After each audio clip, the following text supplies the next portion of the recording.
The president of the United States is now threatening one of those states that are part of the United States, specifically Alaska. Republican Senator Lisa Murkowski from Alaska was one of the 7 Republicans who voted against repealing parts of Obamacare a couple days ago during one of these endless Senate votes.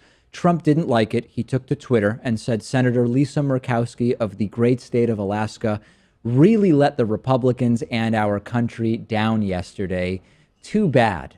Later in the day, Senator Murkowski and Dan Sullivan, the other Republican senator for Alaska, apparently received calls from the Department of the Interior warning them that the state's future was now under consideration. How do you consider the future of a state, Pat? Well, Alaska is the 49th state, so I guess it was considered for a while until we finally took it in.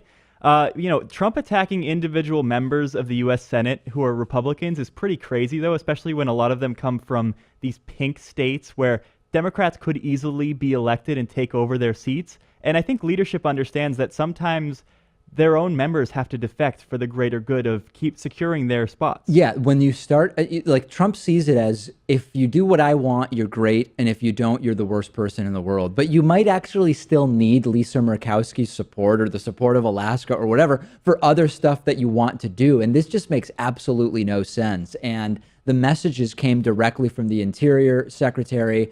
I'm not going to go into the details, but I fear that the strong economic growth, pro-energy, pro-mining, pro-jobs, and personnel from Alaska who are part of those policies are going to stop. A state is being threatened. It's sort of like if you don't screw your residents by voting against Obamacare, we'll screw them anyway by doing things that will hurt Alaska as a whole. I don't even get what this means. Like, would Trump consider giving Alaska to Putin as maybe collateral for one of those loans that Trump owes to Russian oligarchs? This is what the mob does, right?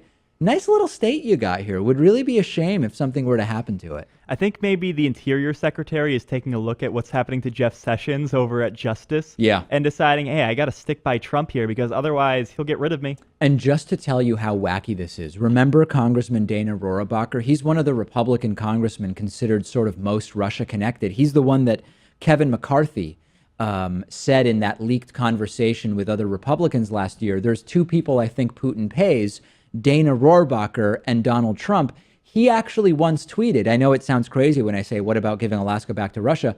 Rohrabacher once tweeted he'd be fine with Alaskans deciding to go back to Russia or go to Russia on April 2nd of 2014. He was responding to another Twitter user, and he said, if majority of people legally residing in Alaska want to be part of Russia, then it's okay with me.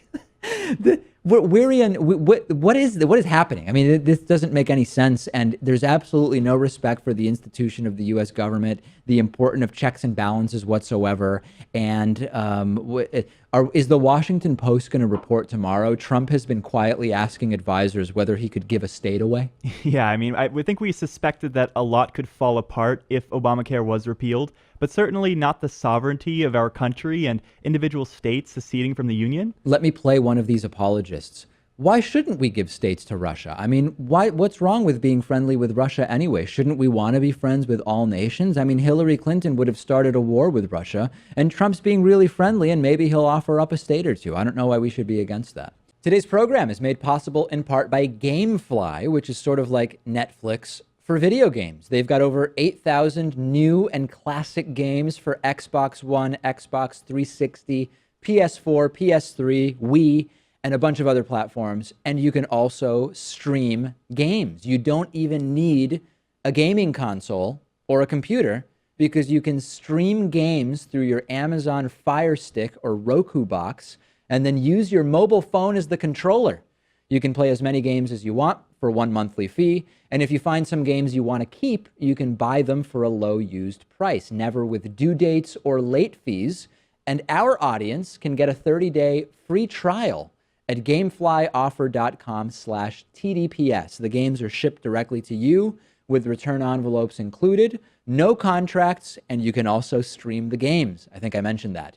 You can also rent games through the mobile app. Get a free 30-day trial for David Pakman Show viewers and listeners, and support our show at gameflyoffer.com/TDPS.